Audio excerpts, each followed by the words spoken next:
Hi. So we'll kind of go from here. So this is your instructor. We'll kind of I'll kind of reiterate kind of the things that I initially was looking at for the article summaries. So let me share my screen really quickly. Hold on. All righty. So here's the article summary. So you should be seeing this article summary worksheet. So one of the things that I want to reiterate is this little section that I'm highlighting right now. One of the things is you have to bear in mind that when you're utilizing a lot of these information, you want to make sure that this will be going into your reference area. Within that, make sure you're abbreviating the first names. If you notice, I have my last name, Barber, and then my first name is abbreviated J, period, and then you have the parentheses 2020. Make sure that's where you put the year. Within that, you have another parentheses, period, and then a space, and then you have the title. Notice how the title is formatted. So the first letter will be capitalized. The rest of that title will be lowercase. But if you get to a semicolon and then you have an additional, if you have additional elements to that title, you would capitalize that first letter again, and then the rest would be lowercase, unless it's an actual name. Unless it's a proper noun, then you would capitalize that. But aside from that, this is just the title itself. And then you jump into the journal, the periodical journal. And this is where you would find the article that you're looking at.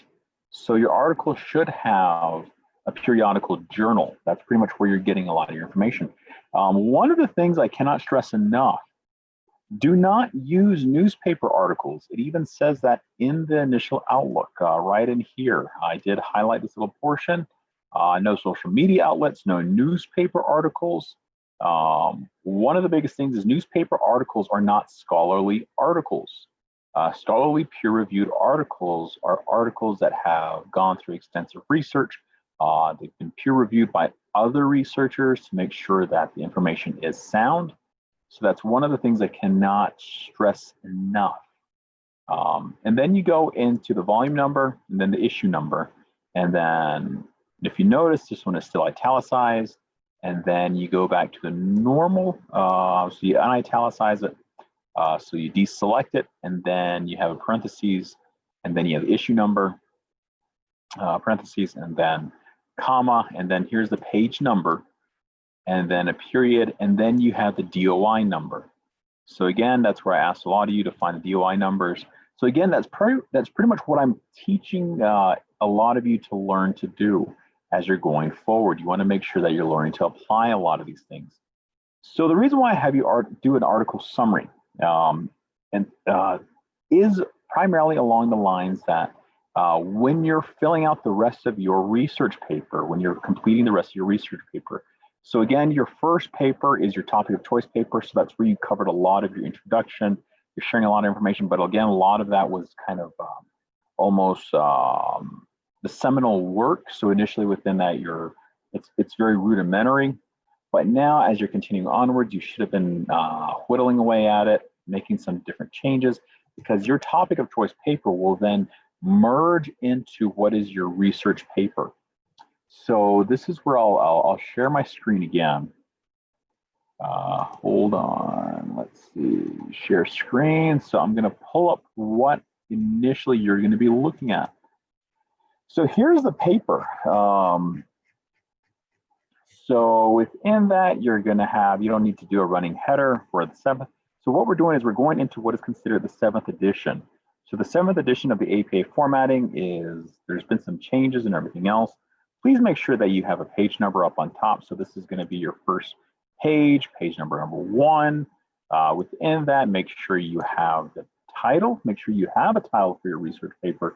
Because right now we're going into the latter end, we're now summing up all the information that you've talked about in your article summaries.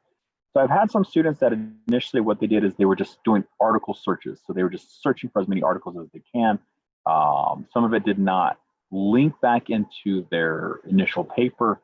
And that's where I kind of reiterated some of that. A lot of it, you have to understand that the article summary worksheet kind of just helps you to hone in on what you need to initially focus in on. So here you have your title. Make sure it is in bold.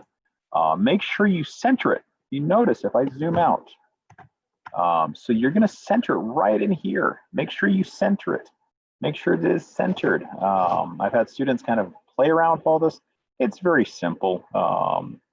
That's all I want is for you to get kind of a better feel for it. So then again, these arrows are primarily just pointing at different areas so they kind of help you stay on track. Make sure you have your name on it. I've had students submit papers, and if you don't have your name on it, I won't know who's submitting it. Again, this is, you now are in college, so you should remember to put your name on your papers. Within that, with the next portion, you're going to have Gwinnett College, which is the institution that you're going to, and then you have the course name, which is Psych 111, Introduction to Psychology, and then you have the instructor's name. It's going to be Jeremiah Barber. Do not add any titles to it. It's just the instructor's name. And then you're going to indicate the date the assignment is due. So again, that's listed in your syllabus. Make sure you indicate when the assignment is due. And that's where you're going to submit this initial final piece of writing assignment. The abstract, I leave it up to you. In terms of the abstract, you can apply an abstract. It is listed here. I believe it is also possibly listed in the instructions. So again, just go by what the instructions say. So what the abstract is, again, is a single paragraph in a block format. Within that, you know what a paragraph should contain. Again, 200 to 250 words. Do not write a whole long 3-page paper. I just need 200, 250 words of what you're initially writing about in your overall writing.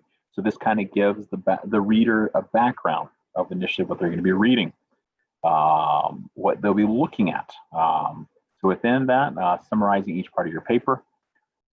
So here are the key words. So say, for example, if you were to publish this paper, this is only hypothetical, but if you were to publish this paper, say, for example, you're a researcher at this point, so you publish this paper, the keywords primarily just allow me, the reader, to look up all these words to allow me to find your article a lot quicker.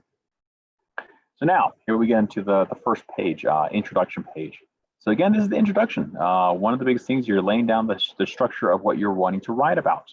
So within that, here, you're trying to write your initial outlook. This is what you initially should have covered in your topic of choice. This is where you're kind of breaking it down and kind of reiterating different things. Within that, you go into the identifying the topic, being specific, explain why the topic is important, provide an overview of the topic, the purpose, the scope, the assumptions, and the limitations. So here you're going to find, so you should have already looked at the APA formatting PowerPoint. If you have not, please take some time to do it, because this final paper, what's going to happen is when you submit it, I will consider this the final submission.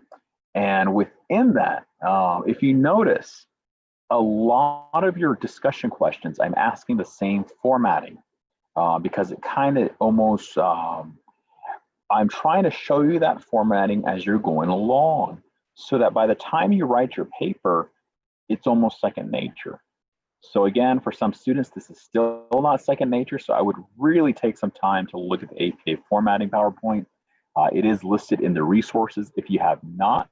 And say, for example, if a student says, hey, you know, I did not know that it has been there, there's a tracking system in that, the formatting PowerPoint resource. So again, it tracks the number of times and also when it has been uploaded and also when it has been viewed. So initially, do keep that in mind, because I do keep track of that to ensure that, one, that is my insurance indicating that, one, you have looked at it. But even if you have not, I did send out emails indicating that it had been listed as well. So again, I urge you to take some time to look at the APA formatting PowerPoint. It will help you not only in this course, but also in your other courses. In that, you're going to be using et al. A lot. If, say, for example, you have 3 or more authors. So if it's a very long, if you're writing a research paper and you're citing, that's where you're going to have et al. That is new to the APA formatting.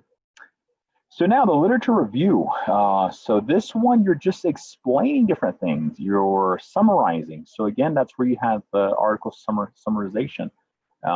You're explaining a lot of that, what different authors had come across, what other research had come across in regards to your topic. So you're kind of just reiterating that. You're breaking it down from your perspective.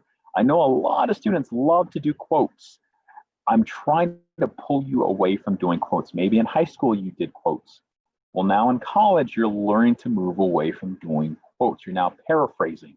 So you're reading it and you're sharing it from how you've interpreted. I've had students simply say, well, I did paraphrase it, and they'll change 1 or 2 words. If you do that, bear in mind what's going to happen is when you submit this paper, it's going to come across as plagiarized. And that's where it's going to go through SafeAssign. When it goes through SafeAssign and it shoots to a high number, and it indicates that yes, more than 40% or more of this paper is copied.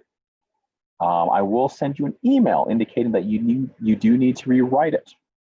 It is listed in the syllabus, so bear that in mind. I do, and I have submitted students' papers back to them before, because 1, I want this to be an original paper. 2, I want to make sure that you're paraphrasing, not simply pulling quotes, not simply copying and pasting, because copy and pasting is simply just showing that you know how to cut and paste work. So that's where I want you to learn to put a lot of the information into your own words. So number 2, all the reference content must be first presented in this section. This section is actually an analysis of the literature used in the paper as it supports the topic being addressed. In other words, what was done? How was it done? What were the key points? That's where you covered a lot of that in your writing. In your summarization, that's the reason why I try to have you do the summarization, because it makes it a lot easier.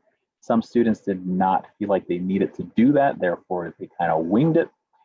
And you're going to struggle. I cannot stress that enough. You are going to struggle when you get to this research paper, because a lot of it could have been covered in the article summarization. So within that, that's one of the things that the article summarization kind of helped you to do. But if you forewent that, again, you are going to struggle in this assignment. Any other relevant information that is used in the paper, that's where you're going to be looking at that. It is important that you discuss both pros and cons of your topic. So a discussion simply does not mean 2 or 3 sentences. You're sharing more. You're indicating what were the pros, what were the cons of the topic. That's where you're having a discussion with your reader.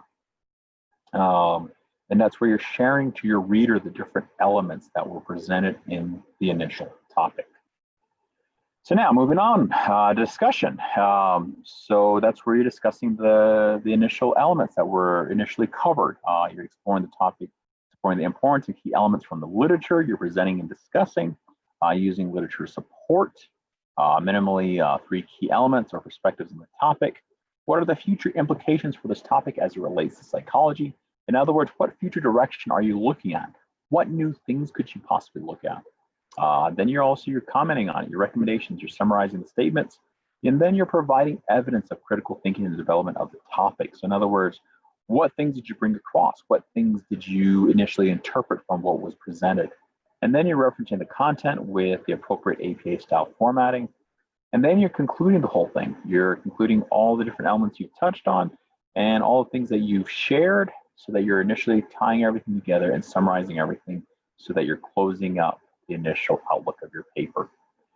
Bear in mind, for the conclusion, you don't want to share new topics suddenly. You want to make sure that you're closing up this topic. If you want to share a new topic, save it for another time in your paper writing, because right now you're pretty much just closing up everything. Then your reference. Make sure that you're following the APA formatting. You should have 5 references from a published scholarly journal. I cannot stress that enough, because again, you need 5 scholarly articles. Here you have a breakdown, initially what I'm looking at. So it's all there.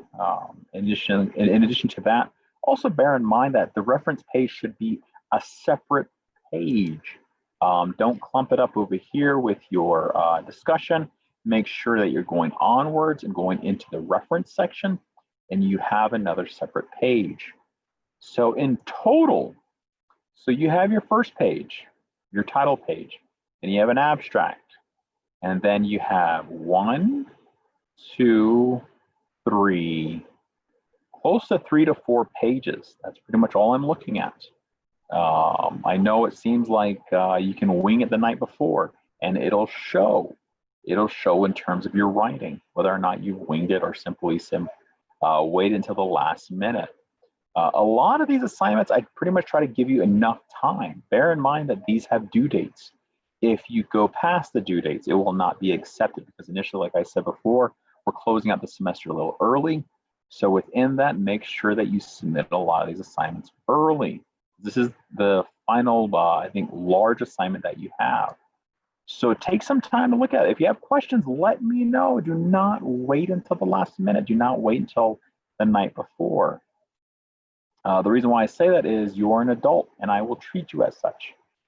Within that, if say, for example, suddenly, something came up, your computer crashed, you have my direct number. Send me a text, say, hey, this is what's happening.